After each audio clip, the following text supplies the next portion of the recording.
হিমন্ত বিশ্ব শৰ্মাই ভাবি আছে আকৌ মুখ্যমন্ত্ৰী হয় নে নহয় তাৰ বাবে অসমখনক লুটি আছে। হিমন্ত বিশ্ব শৰ্মাই ভাবি আছে যে ইলেকশ্যনত মই মুখ্যমন্ত্ৰী নহওঁ, সেইটোৰ কাৰণে মই এতিয়াই পইচা লুটি খাম। সিহঁতে কোটি কোটি টকা লয় আমাক ক্ষুদ্ৰ অংশ দি নচুৱাই আছে। সিহঁতে কৰৰ টকাবিলাক লুটি লৈছে, লুটি লৈ পেলাই আমাক তাৰমানে সেই টকাৰ ক্ষুদ্ৰ এক অংশ মানে আমাক হেৰি কৰি দিছে, লোভ দেখাই তাৰমানে আমাক মানে নচুৱাই আছে। টংকেশ্বৰ ৰাভাই হওক বা ৰমাকান্ত ৰাভাই হওক, তেওঁলোকে হিমন্ত বিশ্ব শৰ্মাৰ পকেটত সোমাই গৈছে। টংকেশ্বৰ ৰাভাই হওক, ৰমাকান্ত ৰাভা ডাঙৰীয়াই হতেই হওক, যি হাছং হয় তেখেতসকলে হয়তো হেমন্ত বিশ্ব শৰ্মাৰ চৰকাৰৰ হয়তো পকেটত সোমাই গৈছে। যোৱা 9 তাৰিখৰ পৰা নিৰৱচ্ছিন্নভাৱে উকিয়াম অঞ্চলত প্ৰতিবাদ অব্যাহত আছে। বৰ্তমানে অব্যাহত আছে অসম মেঘালয় সীমান্তৱৰ্তী এলেকাত প্ৰতিবাদৰ জুই।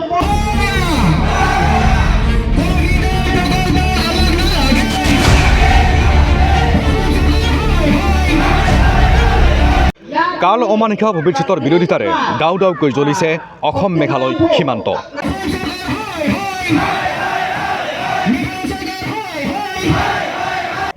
ক্ৰমাৎ দিনে দিনে বাঢ়িছে উকিয়াম অঞ্চলত প্ৰতিবাদ। উকিয়ামৰ গয়াই নামানে কোনো বাধা, প্ৰয়োজনত যিকোনো পৰিস্থিতিৰ বাবে সাজু উকিয়ামবাসী। তথাপি হ'বলৈ নিদিয়ে জনজীৱন ধ্বংসকাৰী জলবিদ্যুৎ প্ৰকল্প। আজিও অসম মেঘালয় সীমান্তৱৰ্তী বৰঘুলিত অনুষ্ঠিত হয় কুলচি জলবিদ্যুৎ প্ৰকল্পৰ বিৰোধিতাৰে ৰাজহুৱাও সজাগতা সভা। জানিব পৰা মতে অহাকালি অৰ্থাৎ 25 জুন তাৰিখে 6 গাঁৱত পদযাত্ৰা কৰি ৰাজচক্ৰ বিষয়াৰ জৰিয়তে তেওঁলোকে অসম আৰু মেঘালয়ৰ মুখ্যমন্ত্ৰীলৈ প্ৰদান কৰিব স্মাৰক পত্ৰ। মোৰ সৈতে আছে যুৱ প্ৰজন্মৰ যুৱ শক্তি। আমি তেখেতৰ পৰা জানিব বিচাৰিছোঁ কি ক'বা যে নিৰৱচ্ছিন্নভাৱে ধৰণে ৰাজহুৱা সভা অনুষ্ঠিত কৰিব পৰা হৈছে। যি আমাৰ মেঘালয় চৰকাৰৰ ৰজা আৰু অসম চৰকাৰৰ ৰজাই যি 2 জুন তাৰিখে ঘোষণা কৰিছে, তাক লৈ আমাৰ ইয়াত প্ৰতিবাদ চলি আছে আৰু প্ৰতিবাদ চলি যাব। কাৰণ আমি ইয়াত তিল তিলকৈ মৰালৈকে তাহা চাই আছে নেকি সিহঁতে? আৰু যি আমাৰ ভাই ৰজা আছে তেখেতেতো এতিয়ালৈকে মুখ মিলিবলৈ সময় পোৱা নাই। তেখেতে টকাৰ বান্দিল পাই পেলাই মনে মনে বহি আছে না, আমাৰ এই জনগোষ্ঠীখিনিক মৰিবলৈ ঠেলি দি আছে।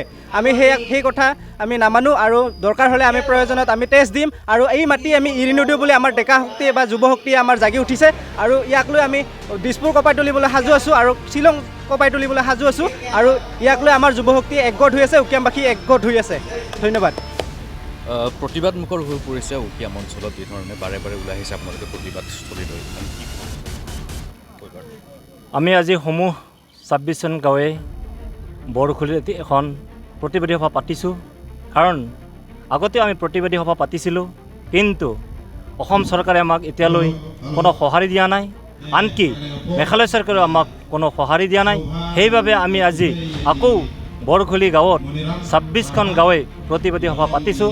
আৰু এই সভাৰ জৰিয়তে হেমন্ত বিশ্ব শৰ্মাদেৱক আমি সকীয়াই দিব বিচাৰোঁ যে অতি সোনকালে এই কুলচি ডেমটো বন্ধ কৰি এই 26খন গাঁৱক সকাহ দিয়ে যেন। আৰু লগতে এই বৰঘুলিৰ আমাৰ প্ৰতিৰোধী সভাৰ জৰিয়তে কণ্ডাক্ট শৰ্মাদেৱক আমি ক'ব বিচাৰোঁ যে তেওঁ অতি সোনকালে মেঘালয়ৰ যিকেইখন গাঁও বন্ধ খাইছে তেওঁলোকক এই কুলচি ডেমটো বন্ধ কৰি এই অঞ্চলবাসীক যেন সকাহ দিয়ে, এয়া আমাৰ এই প্ৰতিবাদী সভাৰ মূল উদ্দেশ্য।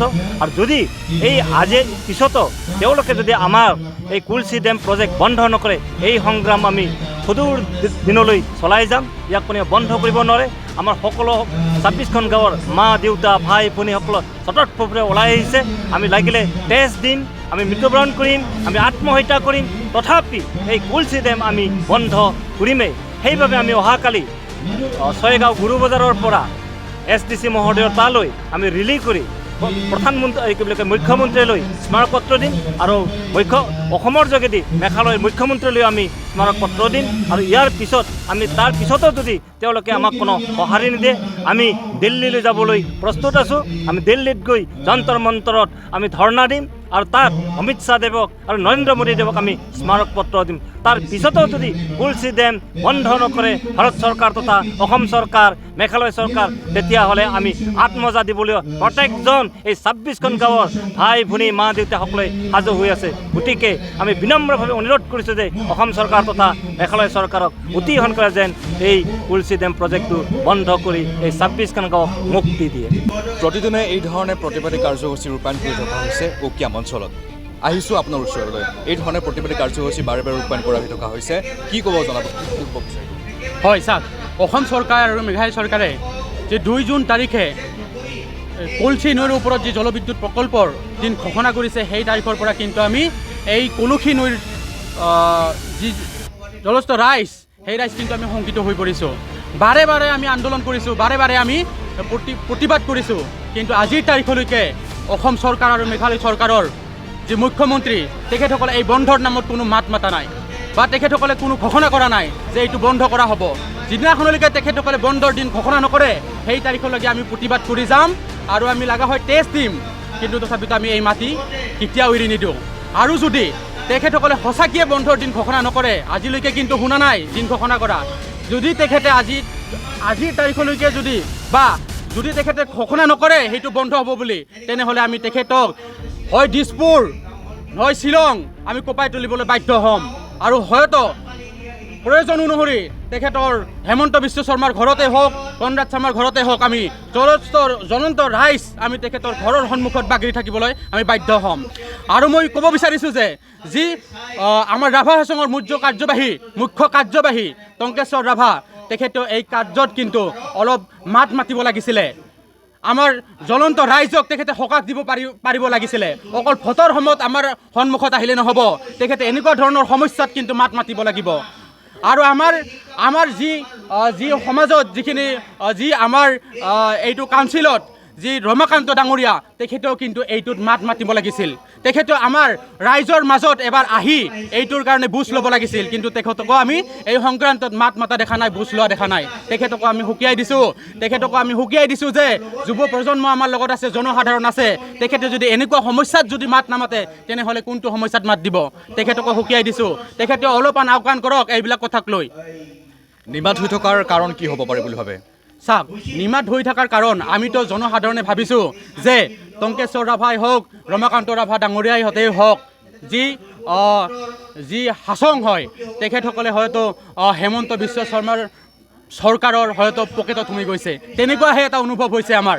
আমি তেনেকুৱাহে অনুভৱ কৰিবলৈ বাধ্য হৈছোঁ, কিয়নো তেখেতসকলে যদি এনেকুৱা সমস্যাত, যদি জ্বলন্ত সমস্যাত যদি মাত নিদিয়ে, কোনটো সমস্যাত মাত দিব, জনসাধাৰণৰ কোনটো সমস্যাত তেখেতে থিয় দিব আহি?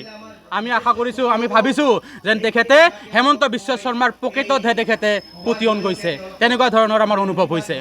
মোৰ সৈতে আছে এগৰাকী আইতা, তেখেতৰ পৰা জানিব বিচাৰিছোঁ, তেওঁলোকে বাৰে বাৰে নিজৰ কাম এৰি, ঘৰৰ কাম বন এৰি তেওঁলোকে ইয়াতে প্ৰতিবাদত নামিবলগীয়া পৰিস্থিতি হৈ পৰিছে।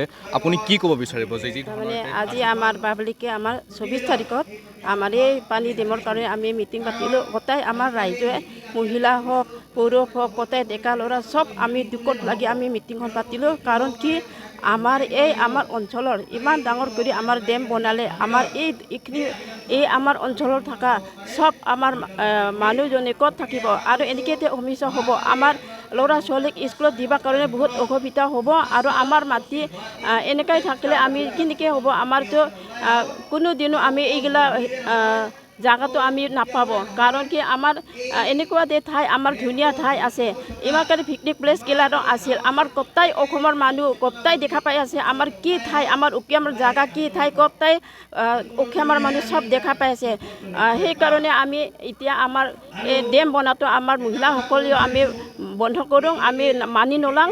মানে পানী ডুবাই মাৰিবৰ চেষ্টা কৰাৰ হেতুকে এই ডেম তেওঁলোকে বান্ধাৰ সুযোগ লৈছে যে আমি এই ডেম কেতিয়াও হ'বলৈ নিদিওঁ। আমি বিদেশী নহয়, আমি বাংলাদেশী নহয়, আমাক যে এই ঠাইৰ পৰা, এই জাগাৰ পৰা উচ্ছেদ কৰিব। যেতিয়ালৈকে আমাৰ ইয়াত মাটিৰ কথা, আমাৰ যিটো মাটিটো আমাৰ হেৰি কৰি তেখেতে ব্যৱস্থা কৰিম বুলি ডেমৰ হেৰি কৰি ল'ব, তেতিয়া আমি সিহঁতকে নিজে জীৱন দিম, কিন্তু আমি মাটি নিৰিম। আৰু যিটো মানে আমাৰ লক্ষ্য আছিল বোলে আমাৰ ইয়াত এখন হাইস্কুল লাগে, তেখেতক আমি আমন্ত্ৰণ কৰিম বুলি ভাবিছিলোঁ আৰু মেডিকেল নাই, গতিকে তেখেতে যে এনেকুৱা ব্যৱস্থা কৰিছে আমি একো ভবাই নাছিলোঁ, চিনিয়ে পোৱা নাছিলোঁ।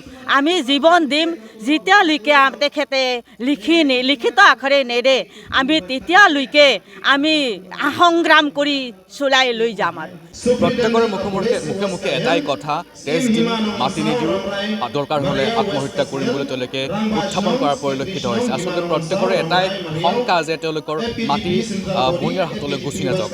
আৰু আপোনালোকে চাই আছে আমাৰ লক্ষ্য ভৱিষ্যতৰ তৰফৰ পৰা সামগ্ৰিক দৃশ্য, আৰু আমি দেখুৱাই থাকিম আমাৰ লক্ষ্য তৰফৰ পৰা। চাই থাকিব, ধন্যবাদ।